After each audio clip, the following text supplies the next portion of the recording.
pe toți cu respect. Ce vreau să vă arăt? E lung tare, are 3 metri, da?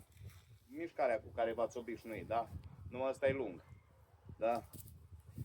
E un 3 metri, 4 straturi, 22 de fire. Da, hai să facem o probă. Ăsta pocnea și din greutatea lui. Auzi aici. Deci și ăsta e din greutatea lui. Uai. Fraților, ăsta dacă tragi de el, îți dă ton de ocupat. Direct. Nu știu cum se aude pe cameră, dar...